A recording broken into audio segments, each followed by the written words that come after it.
Hi crafters, welcome back to another segment of KISS, Keep It Simple Sylvia. Today we're going to learn how to make these cute little pom-poms. And I'm going to be using the unbleached twine, the cotton twine. You can make them out of the regular jute.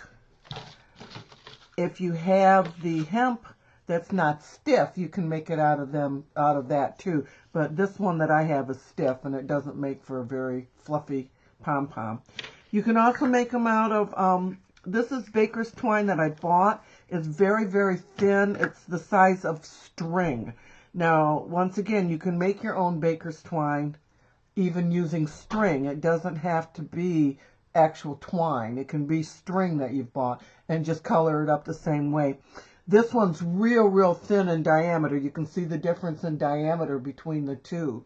And so if you want to make a real tiny little pom-pom like this size, you really need to use a very, very thin string in order to make that. Otherwise, you're going to get something fluffy like this. I made another pom-pom out of that little one that isn't as thick. So what we need for this is, today we're going to be using the cotton twine. You need a pair of scissors, and you need some dental floss. I like to use dental floss because it's thin and because it's waxed, which means it'll hold that knot real good when we tie that knot.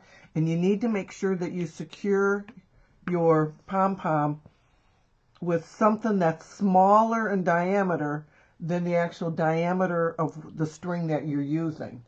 So if you had regular string, you could, on the cotton twine, tie it up with that.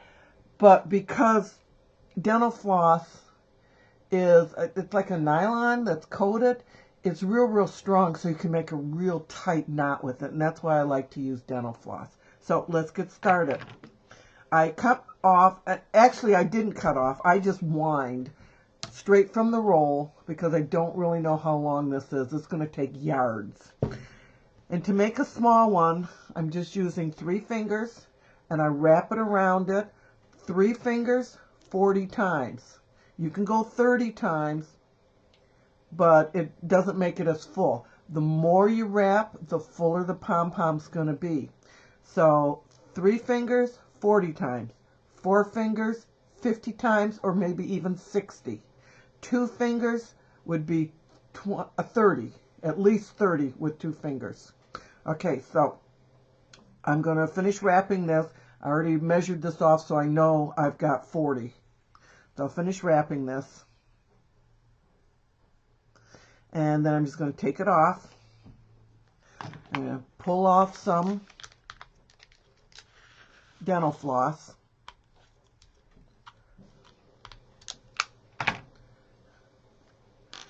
I'm going to tie it in the center. Now it's really a good idea to make that knot that I told you about in one of the other segments, where you, like a regular knot, you flip it between on itself again, but go back through again, so you've got a double loop on that thread. That helps to make a nice secure knot that's not going to come undone when you're pulling on this. And you want to make sure you've got it in the center, and kind of smush it together with your fingers.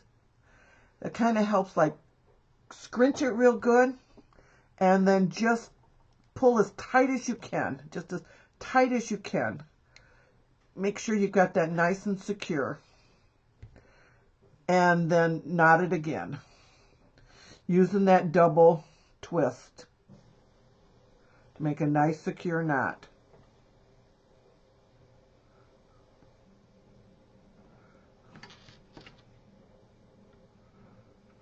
Okay, so we got this nice and tight in here.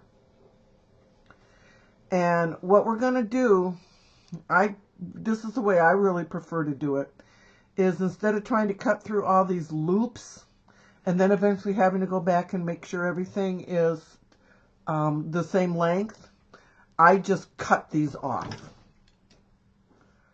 And then that way I can make my pom-pom any length I really want. I know it might seem like a waste, but don't forget, you can always use this leftover stuff. You can use it for grass on a project. All sorts of different things that you can use this leftover cuttings for. And then do the same thing on this side, because you want to make sure that all your loops are the same size, at least to begin this part of it with.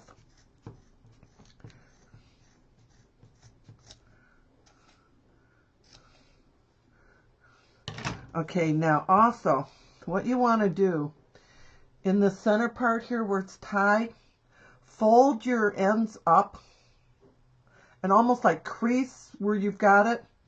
And you want to shape your pom-pom now. Like I've got some big things sticking out, and that's just because of the shape. If you pull this back down, you'll see that they're all the same length. But when we want to start shaping this into a pom-pom, we want it to be rounded. So what we need to do is we need to make sure that the outside edges are a little fuller and longer than the inside edges. So what we're going to do is we're just going to start trimming this. Not going to make it real even, but we're just going to trim it up. And trim it kind of, you know, into a rounded shape here.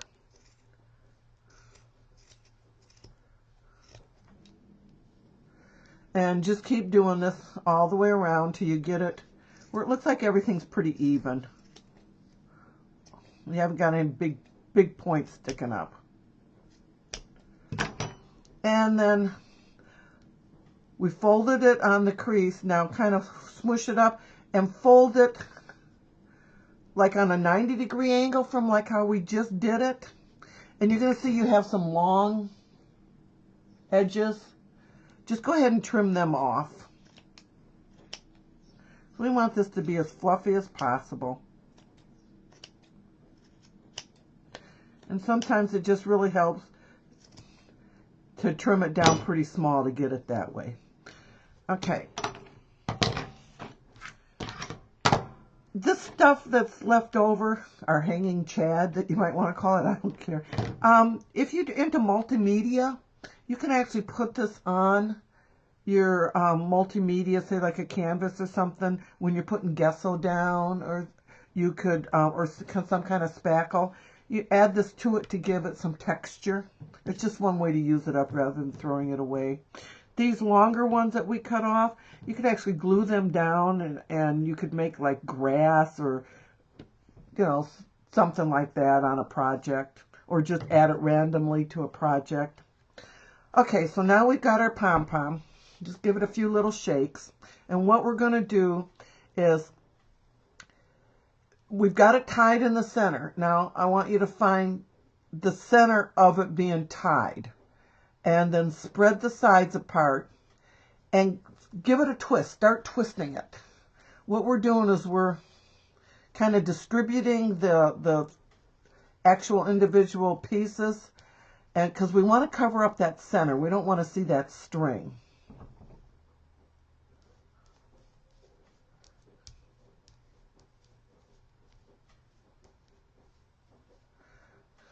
And then you just have to keep fluffing it till you get it the way you want it.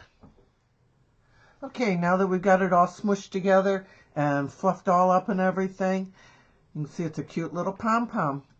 You can put that on any project. I love this little one because it's so tiny and delicate.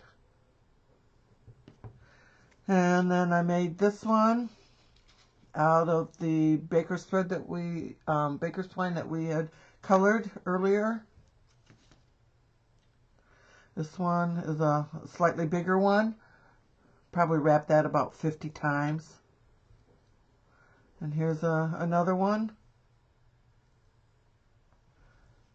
I think they're so cute. You can put them on, tie them on packages, put them on scrapbooking pages or on a card. I think they'd look real cute on a card, particularly these little tiny ones. These would be real cute just hanging from a card.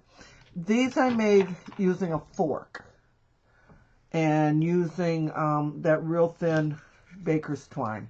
And what you do is, for that little tiny one, I just used 2 tines of the fork. And you just hang on to your baker's twine and just wrap around 2 tines. As many times as you want to make it thick, I would suggest at least 30 times wrapping it around there. And you just keep wrapping and wrapping. I don't know if you can see that. I'm wrapping that on the fork.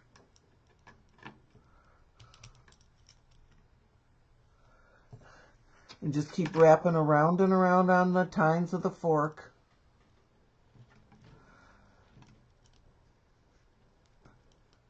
If you have like a bow dabber, you might be able to get a bowl this small on this, but I think this is, you know, using an everyday household item like a fork works really, really well.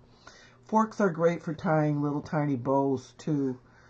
You know, so when we're making cards and working on projects and stuff, we need little bows, and it's just so hard just to tie a little bow yourself. So if you want, you can always use the tines of a fork. You can make it real tiny by using 2 tines, 3 tines, or 4 tines. It makes real nice fork, pretty bows. And just keep winding and winding. And once again, you know, you have to use a thinner twine or string on this one in order to get that one little fluffy little thing like that. And you know, the more you wind it, obviously the fluffier it's going to be.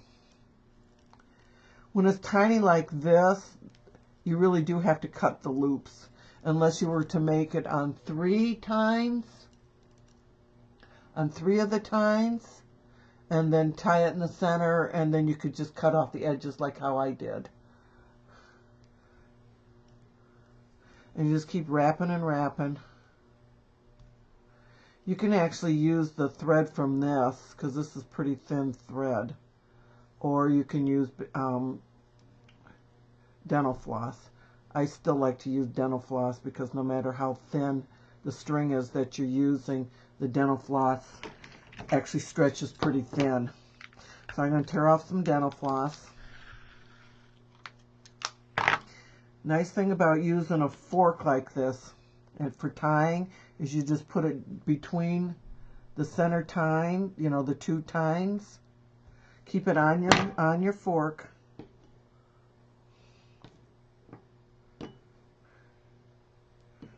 And then secure it down.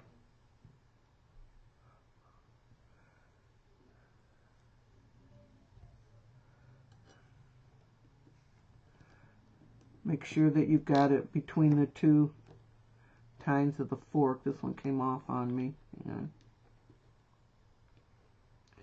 come up the center of that fork there. Okay, now I'm tying it real tight. But when I take it off, I'm going to pinch it together to help push those strands of the string together.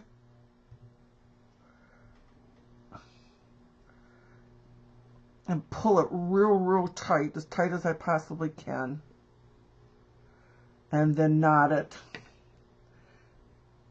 Using that double twist, sometimes even a triple twist of a knot to hold that knot in place. Nice thing about the dental floss is it does have a wax coating on it, at least the one I'm using, and that does help to secure that knot. Okay, so I've got that pretty tight, and then tie a knot again, just to make sure that it doesn't come undone. And then I'm going to cut the loops. Now, if you've got tiny scissors, it really is helpful. I have some, but I don't have some up here. So I'm just going to start cutting the loops. Oh, I'm sorry. I'm not even on the screen there. Sorry about that. I was making it so I could see it.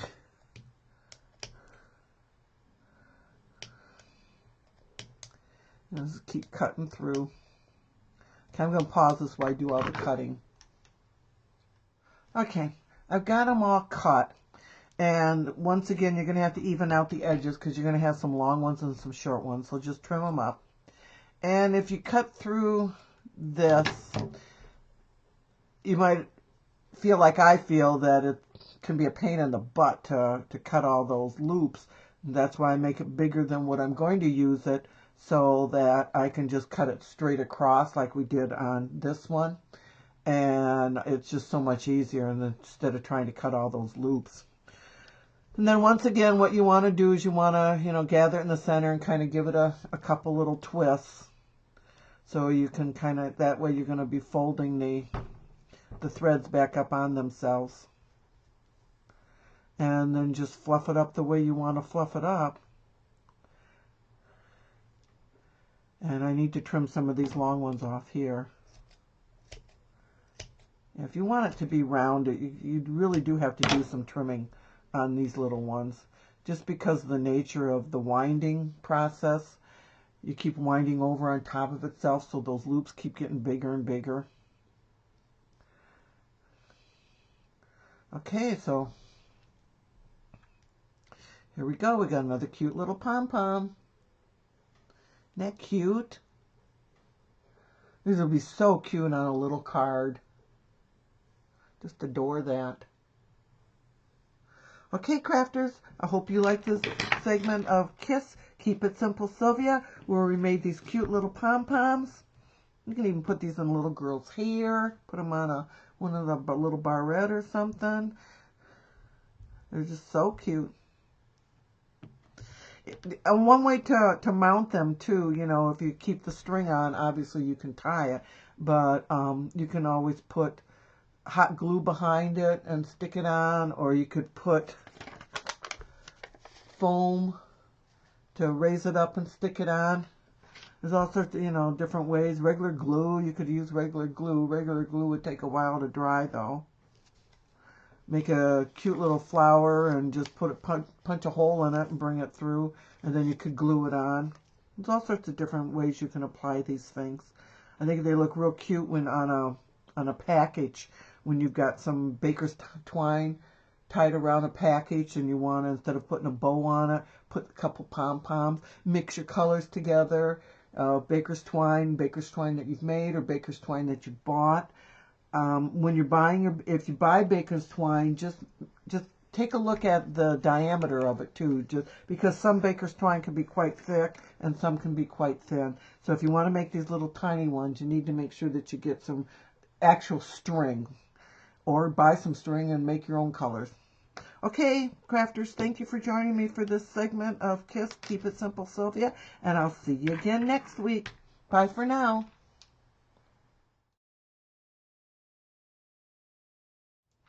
Hi, crafters. I want to do a quick little recap for the month of April. We started out making our own baker's twine. We used good old-fashioned cotton twine to make this with our Sharpies. And then we also made some out of the jute twine. This is that nice fuzzy twine, has a real nice rustic look to it. This is the hemp twine. We made some out of that. It's a little difficult to see because of the color I used. It's a very light orange. Then in week 2, we moved on to making some cute little tassels. This one was made from the actual baker's twine that we had made. This is made from good old-fashioned jute twine, and this is from the hemp twine. This would make a real cute little ornament at Christmas time if you put little wings on it for an angel, or a cute little adornment for a package. And then in week 3, we made our little lollipops. I just love these. I just love that spiral. And I showed you how you can glue these all together. And you can even cut it apart and make different shapes. Now you can back them if you want to. You can leave them plain. When you back them, they give a little more rigidness to the element. I love this one. This is out of the jute. I think it's so pretty. You could make, if you made these bigger, you could make a coaster.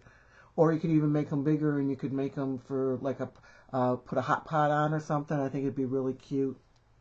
And then we moved into the pom-poms. This was just what we had just completed for week 4, I mean. We made these out of the baker's twine that we colored in the first week. And then we made these little tiny ones out of string that had been colored into baker's twine. I had bought, we didn't do this, but you can use string and make your own baker's twine. And then when we were making them, we had a whole bunch of leftovers. This would actually be good to put down on the packing tape and make your own embellishments. Put them down and, you know, just put them all together and glue them down, and you have a really cute embellishment. So I thank you very much for joining me for this month, and I look forward to you joining me for the month of May. Thanks again, crafters. I'll see you next Friday. Bye for now.